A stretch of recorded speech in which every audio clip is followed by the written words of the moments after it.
नरसिंह भगवान की भक्त शिरोमणि प्रहलाद महाराज की श्रील प्रभुपाद की और Premanand. Hare Krishna devotees, thank you very much for joining this amazing and very auspicious festival, Narasimha Chaturdashi. I know we are running a little bit behind, and I know there are a lot of devotees who are still in the line to do Abhishek.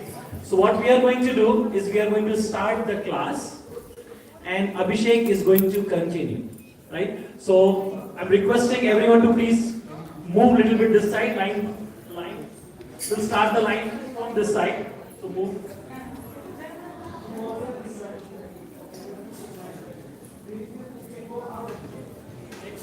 And as I requested earlier, Mataji's, please be on my left side, and Prabhuji's right side, and we'll continue the class.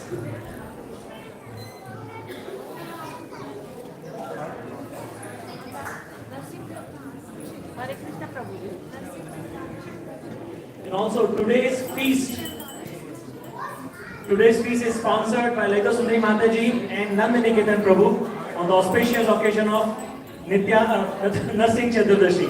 So let's chant one time Hare Krishna Mahamantra to shower the choicest blessing on this amazing family. Hare Krishna, Krishna Krishna, Hare Hare, Hare Ram, Ram Ram, Hare Hare. And today's speaker is none other than His Grace Advait Pran Prabhu. You don't need any introduction. He has given classes multiple times. He is working in GT as manager in the business strategic area, and he is in the process from 25 plus years. When we moved 13 years back in Michigan, Prabhuji was already Brahman initiated. Prabhuji is well versed in Shastras, he is Pujari, he is a kirtanier, and he is involved in many services. So let's welcome His Grace Advait Pran Prabhu. Right after he does his Abhishek, by 3 times loudly chanting, Hari Bol, Hari Bol, Hari Bol.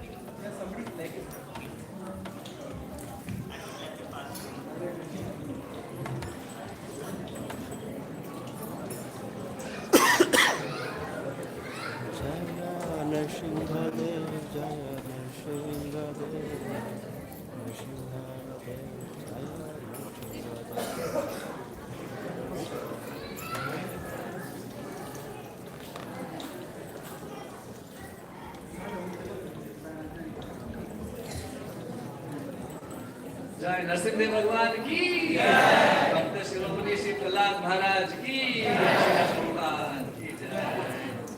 ओम अज्ञानतिमिरन्धस्य ज्ञानाञ्जनशलाकया चक्षुरुन्मीलितं येन तस्मै श्रीगुरुवे नमः। श्रीचैतन्यमनोभीष्टं स्थापितं येन भूतले स्वयं रूप कदा मह्यं ददाति स्वपदान्तिकम्। वन्देऽहं श्रीगुरु श्रीयुतापदकमलं श्रीगुरुं वैष्णवांश्च श्रीरूपं साग्रजातं सहगण रघुनाथामृतं तं सजीवं साद्वैतं सावधूतं हरितं सहितं श्रीकृष्णचैतन्यदेवं Shri Radha कृष्णपादा सहगणललिता श्रीविशाखान्वितांश्च।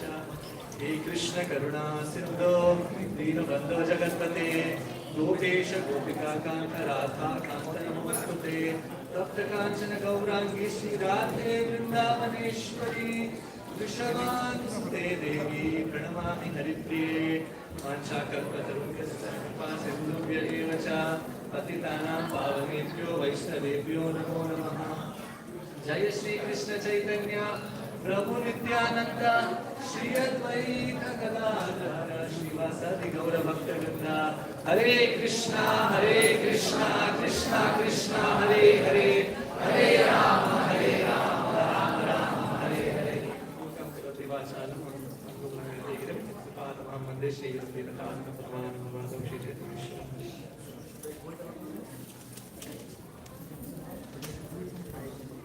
Hare Krishna.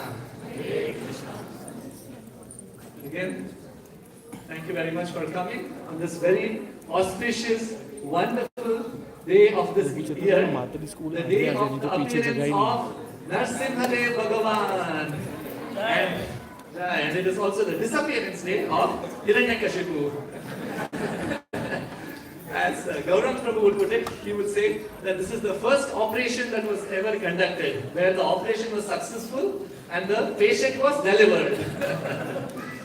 So today is a very, very auspicious day, and particularly very important for all the devotees who want to advance on this path of Bhakti Yoga towards the Supreme Lord and His eternal service. Of course, as I was thinking what to present, since most devotees, if not all devotees, and I'm pretty sure all devotees, have all heard the beautiful stories of Nrisimhadeva. We have watched all the wonderful dramas of Nrisimhadeva, and for the devotees, it's a very exciting day, and especially for the pure devotees of the Lord. Prabhupada would be sitting with all the devotees, and this happened in London, and we have a wonderful devotee, one of Prabhupada's disciples in Detroit. He had played the part of Nrisimhadeva, and on this day when Prabhupada was having the darshan, as soon as Nrisimhadeva appeared, Prabhupada jumped on his seat and he started clapping his hands. His eyes were wide open and he was relishing every single part of this pastime. So it is a very, very beautiful day. We know that when Lord Chaitanya Mahaprabhu and Gadadhar would be in the Toda Gopinath temple, they would relish the Srimad Bhagavatam, and he would continuously recite the 7th canto, which describes Prahlada Charitra. And the Supreme Lord who came as his devotee, Lord Chaitanya, would pour tears of love just hearing the mercy that the Supreme Lord has to his devotees. The love that the Lord has for his devotee, that he does not care being a lion and feasting on the flesh of the demoniac Hiranyakashipu just to save one devotee of his. This is the mercy of the Supreme Lord.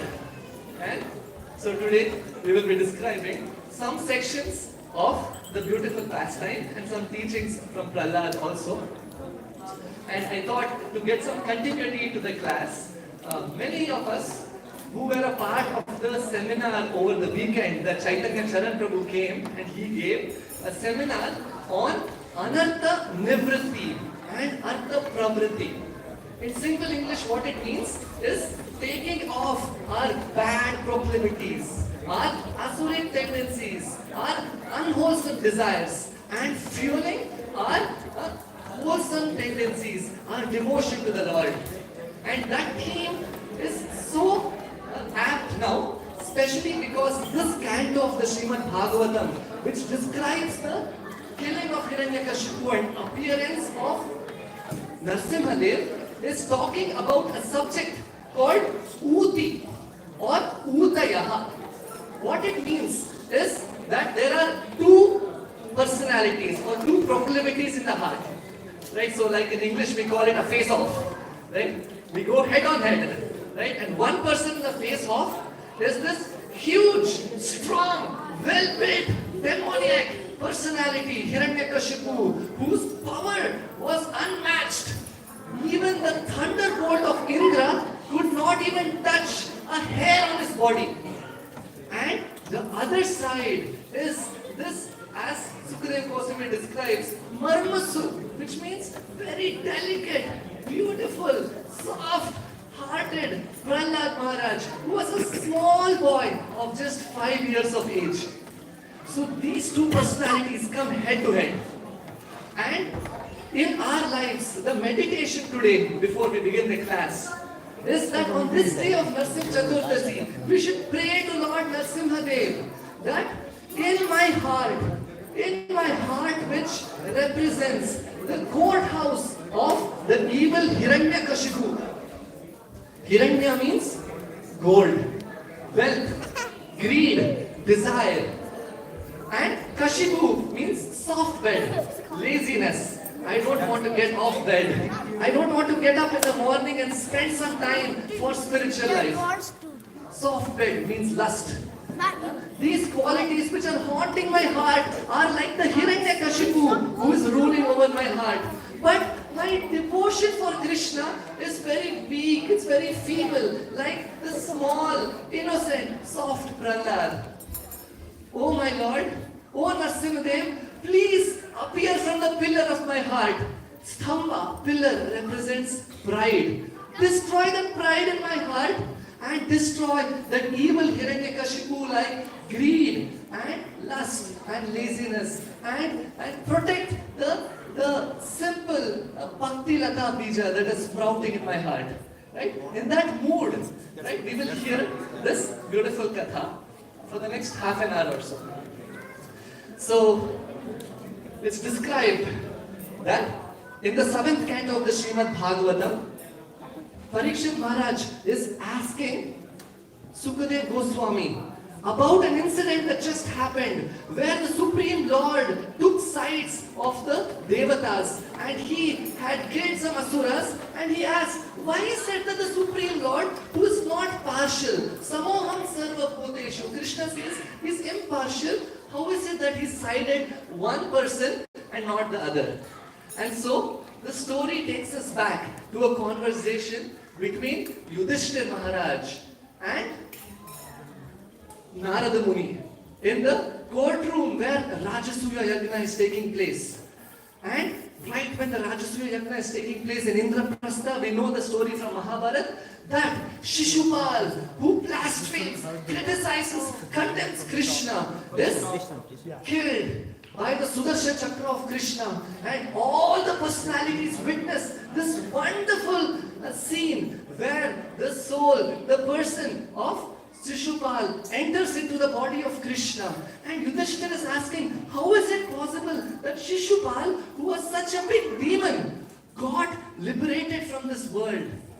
And so it is described that one of the qualities of Krishna, we can all repeat, is Hata Ari Gati Dayaka. It means Hata, when the Lord even kills. Ari, Putanari, Kamsari, means enemy. When the Lord even kills his enemy, Gati, the supreme destination, Dayaka, he gives that person the supreme destination. Because Krishna is not like us. Narada Muni is describing. When somebody praises me, oh Prabhu, so nice, wonderful thing about me, I might feel proud, right? Those qualities are coming from the modes of material nature. Sattva guna, Rajo guna, Tamo guna, and the interaction with my material mind. But Krishna's body is fully spiritual. He is Satchidananda Vigraha. Rasika Shekhara Krishna. His body is made of bliss. He does not feel like how we feel. Even if somebody criticizes, Krishna is never anybody's enemy. At the same time, if he is worshipped so wonderfully in a grand manner, Krishna never feels proud. Right? We are never in a place where we are seeing Krishna who is very proud of his position. Actually, Prahlada in his prayers to Nrisimhadeva, he prays. He says that Naivatmatam Prabhuram Ayai Nijarama Purno Manam Janad Avidusha Karuno Vrinite. Manam Janad. When the people are glorifying you so much, are decorating you so much, Avidushai, Karuno Vrinite. Out of Karuna, out of mercy, you are accepting all of this. Why? These are the people whose heart is full of so many bad qualities. Internally and externally, their body is filled with pus and blood and stool and urine. And this mortal, what do you want from them? Krishna says, Bhaktya tushyati kevalam natu gunair bhakti priyo madhava. Krishna is only tasting the sweetness of our love. He does not want anything else from us. He is completely neutral. At the same time, he loves his devotees. So as this conversation goes on, it's described by Narada Muni that Shishupal and Dantavakra in their past lives were Hiranyakashipu and Hiranyaksha. And at that point, it's described that Parikshit Maharaj is asking, tell me more, I want to hear more, tell me about these pastimes. And he's glorifying Parikshit Maharaj. Munayo sadhu prashtoham bhavatpir lokamangalam. This conversation is going to be completely auspicious for Lokamangalam, for the entire world. Krishna samprashno yenatma suprasidati. Just by describing the qualities, pastimes of Krishna, all the bad anarthas in the heart gets destroyed and one gets to the supreme destination that everyone is looking for. And with that opening, Sukadeva Goswami first starts with the pastime of Hiranyaksha. He was the brother of Hiranyakashipu, right? And the Lord came as Varaha to kill him. Hiranyaksha. So, Varaha is the incarnation of the Lord who appeared like a hawk. It's described. Very beautiful, majestic. When the Lord appears, it is said that न विद्यते यस्य जन्म कर्म वा न नाम रूपे गुण दोष एव वा तथापि लोकाप्यय संभवाय. Krishna is completely transcendental. He did not come here for any material profits. He has no karmic reaction to fulfill. Tathapi, still he comes. Loka sambhavaya, to uplift the world, he appears. Swa atmamaya, through his own internal potencies. And here, as Varahadev, he had to personally come to uplift Mother Earth, which was submerged in the Garbhodaka ocean, when Hiranyaksha had submerged Mother Earth. And sometimes, as rational people, we might think, is this all mythology? Or is this true? There was a book recently published by my good friend, Siddhahari Prabhu. He traveled all over India also, where he, through calculations exactly to that date, based on modern science, described and showed how the world was extinct. There was water and ice filled for about 200 million years, which coincided with Varaha Purana's description of this pastime after the Chakshusha Manu's Manvantara, just for the record. Right? And this was perfectly delineated in that book. And so this is all true. All the sages knew all of this, not just from our sensual perception, but also from Puranic reference of histories. So, when Hiranyaksha submerged this, the Lord appeared as Varahadev. Actually, Krishna appears in all different wonderful incarnations. Ramachandra, Varaha, Narasimhadeva, now that we will hear about, Parashurama, Rama. And Krishna, when he was in Vrindavan, he would try to tell his friends, his mother, the others, that look, I am the Supreme Lord. But nobody would respect him. They would always complain about him. And actually we know the Damodar Leela. Right? When Krishna was bound to the mortar by his mother, Balaram comes and tells his mother, Maya, Maya, what are you doing? This person, my brother, don't you know? He was Ramachandra, he was Matsya, Kurma, Varaha. And mother, serve for the stick. And she tells, all the avatars had no other place to go, only my house to come. Come here. No, they said, no, Maya, you do what you want, he runs away. When Krishna has to sleep, he needs to hear some stories, bedtime stories. And Krishna says, little Krishna, he tells Maya, Maya, please tell me some sweet story. And mother says, yes, yes, okay. Once upon a time, there was a kingdom of Ayodhya. And Krishna says, there was a king, Ramachandra. He says, And he got married to beautiful Sita. And Krishna says, And finally, the evil, 10-headed Ravana kidnapped Sita. As soon as Krishna is a little baby, as soon as he heard this, he jumped up. He said, Lakshman, give me my bow and arrow. Let's march to Lanka and kill that evil Ravana. And Maya is asking, what? How do you know this story? Krishna said, what do you mean story? These are my pastimes. And Maya Yashoda says, not pastime, you just do time pass. Go to sleep, no more stories. So Krishna is trying to convince in Vrindavan, but the love of the Brajavasis is so deep that they will not accept that Krishna is a supreme Lord. They don't accept because of their intense love. And the people of this world who are ignorant of Krishna because of envy. Right?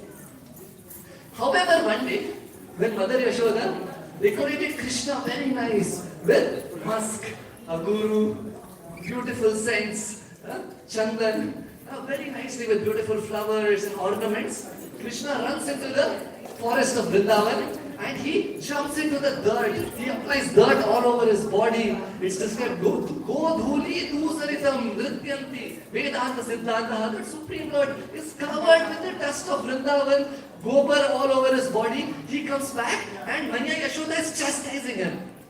She asks, Pamkabhishakta sakalam vayavam livokya Dahamodara pashati kopavashat Yashoda. Kopavashat. She's upset again. Tvam sukarosi? Are you a hog? Kada janmani putana re, in your previous life, O killer of Putana? Shushvatam kena vadanam murari, smiling, he says, yes, Maya, I was that hog. I was Varaha who lifted Mother Earth from the depths of Garbhodaka ocean. Keshavadrita Sukhara Rupa Jaya Jagatisha Hare. Keshavadrita, Krishna is the source. And this Sukara, or incarnation of the Lord, killed the evil Hiranyaksha. And later on it's described that in Chaitanya Leela, when Lord Chaitanya Mahaprabhu, he took on the form of Sukara, of this Varaha incarnation, in the house of Srivas, and he lifts one of the earthen pots. And he tells a very, very instructive story to all of us. He tells that when I had picked up Shashi Kalanka like a small speck on the moon, the earth looked like a small speck on the tusk of Sukararupa, of Varahadev. He tells the devotees that when I lifted Mother Earth from the depths of the Garbhodaka ocean, I glanced at her, and through my glance, I impregnated her. And from our union, just by my glance, was a beautiful, wonderful, devotional son called Bhauma, the son of Bhumi. He was a very good boy, very, very obedient boy. However, because of bad association of Banasura, he became an Asura called Bhaumasura or Narakasura. And I personally sat on Garuda with Satyabhama and I killed this evil son of mine. And so listen to me, dear devotees, that this Bhauma, he had blasphemed many devotees, criticized many devotees, and performed many evil activities, and kidnapped so many princesses also. So if we make some mistakes in our life, I will always forgive them. I will be displeased. But if you offend my devotees, I will be outraged. Krishna forgives our mistakes, but Krishna never forgives offending a devotee. And this was seen in Nrisimhadeva. It is described that Krishna, who is so beautiful, Varaha Pidam Natavara Vapu Karnayam Karnikaram Divratvasa Karikakavisham Vaijayantim Chamanam. He's wearing a beautiful Vaijayanti Mala. Vanyasraje. His friends decorate him. Like we see Radha Gopichanavallabha with a beautiful mala of so many flowers. He decorates himself with this flower mala given by his devotees. So he's called Vanamali. However, if a demon offends his devotee like Prahlada, he is also called Antaramali, which means he will bear the garland of the intestine of Hiranyakashipu, as we can see in the picture. He is ready to take on this fearful form. So when this happens, the messenger comes to Hiranyakashipu and tells him, your brother Hiranyaksha is killed by Varahadev. And Hiranyakashipu is completely infuriated. He starts breathing hot breaths. He is looking up at the sky with his eyebrows, and smoke is emanating from his head. His eyes are hot like copper balls, and he calls his demon friends and tells everybody, come and listen to me. We are going to kill that Vishnu, who is the source of the destruction of my brother. Vishnu is the root of the tree of this material world. Yata taror munanisecanena dripnanti tatskanda mujapashakha. All the devatas are like the twigs, leaves and branches. If we cut the tree at the root, we kill Vishnu, all the devatas are going to become impotent and we can destroy them and set forth our reign. And he sends them to kill all the brahmanas, all the people of this world who are performing yajnas, because he tells it's through these yajnas that the devatas get their strength. And he is completely demoniac. And then Bhagavatam says, it's very interesting how he immediately changes his disposition, because he is a great diplomat. He was diplomacy. He sees that his mother, Didi, and his sister-in-law,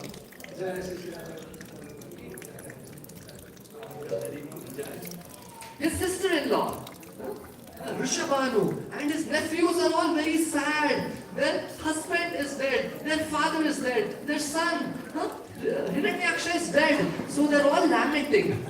And at that point, what does Hiranyakashipu do? Hiranyakashipu, he starts a Bhagavad Gita class. He puts posters around to his family members and says, please come, I will give you a class on Bhagavad Gita. And like we have a 6-session course, it's a teaser, we may have some 6-session course coming up, so please enroll. Here is a Bhagavad Gita class given by Hiranyakashipu.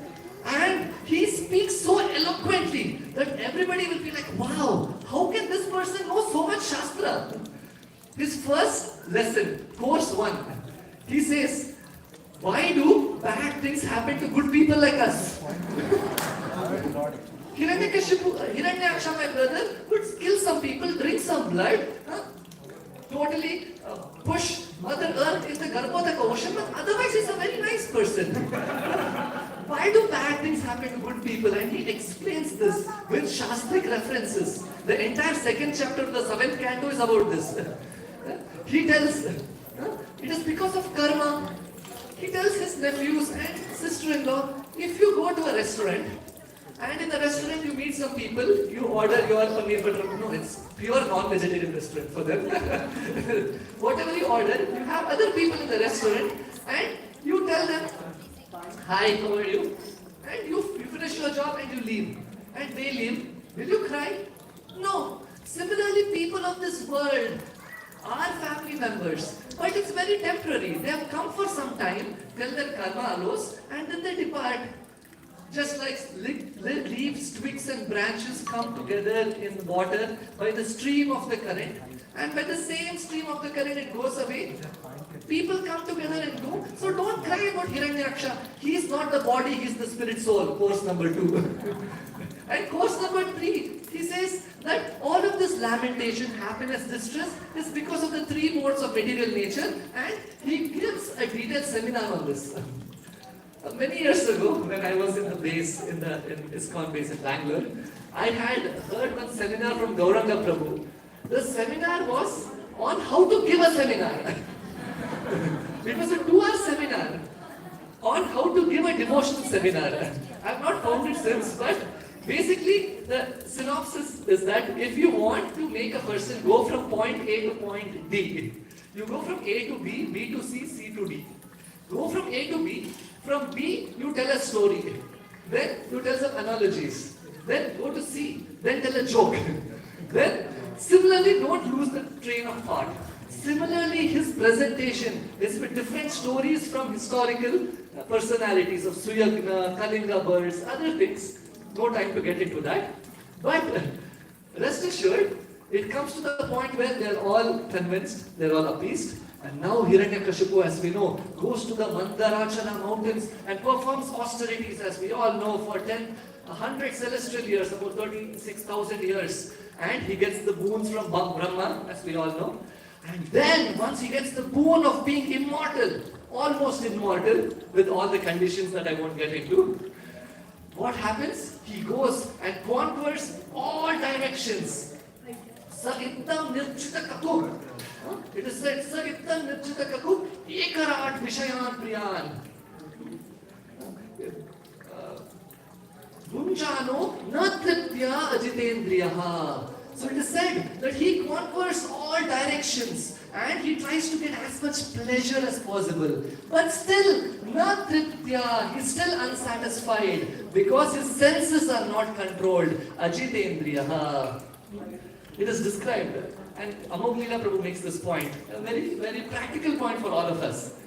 He says that if these three qualities exist, then we will not be happy even if we get everything in this world. Number one, he says, is controllership. Nirchita kakuk means different directions. He went to all directions and he wanted to control everybody, everything. So it is said that we need to know what we can control, what we cannot control. And if we try to control what we cannot control, that gives us stress. Now I'm chanting my rounds. I have a baby, the baby cries. Now if I get stressed, why? I cannot control the situation. I had some control. In the morning I could have woken up to chant before the baby had gotten up. Right? So there are some things I can control, some we can't control. So if a person wants to control this situation, this person, this thing, that thing, everything, then there will not be any happiness. And that is exactly what Hiranyakashipu was trying to accomplish. Number one. Number two, if we are ultra perfectionists, everything has to be perfect. My job 10 on 10, my work 10 on 10, my salary 10 on 10, my neighbor 10 on 10, my neighbor's wife 10 on 10, everything 10 on 10. Then we will never be happy. We cannot be perfect in all realms of our life. So he had everything he wanted. One person, one of his sons, was not accepting him as the Lord, and he was so infuriated that he was not happy. And number three, Amoghleela Prabhu says that if a person is an enjoyment maniac, life में सब में मजा आना चाहिए, job में मजा आना चाहिए, शादी में मजा आना चाहिए, मजा मजा मजा मजा मजा. No, some things are done out of beauty. It's a beautiful festival day, but we do certain austerities also. No, feast I like, other things I want. No, we need to do some things as a sense of beauty. Ravan had everything in the world, but one thing, one person he didn't have, and he ruined his whole life. Enjoyment maniac. So, yatopachosham bunchano. Na triptya ajitendriyaha. What Hiranyakashipu was trying to do, yatopachosham, how much ever possible. Bunchano, I want to enjoy. I want to enjoy. Na triptya ajitendriyaha. Ravan, Sita Rallaka Bhanna Bhagna Manasa Swasthona Lankeshwara. Lankeshwara had everything. When Surpanaka told him about the eyebrows of Sita, Brahmanathayanas Namasamas, Tushni Bhahistiyatam, Bhrasmate Jadamate, Nahisa Sabhalakshana, Swasthona Lankeshwara, Sita Rallaka Valla Bhagna Manasa. Bhagna Manasa, uska manas, Bhang ho gaya. Bhagna. Why? Just because he wants to get something he does not have. Right? So, Krishna says this is the peace formula, 5.29. Bhoktaram yakratapasam sarvalokaheshwaram. Everything belongs to Krishna.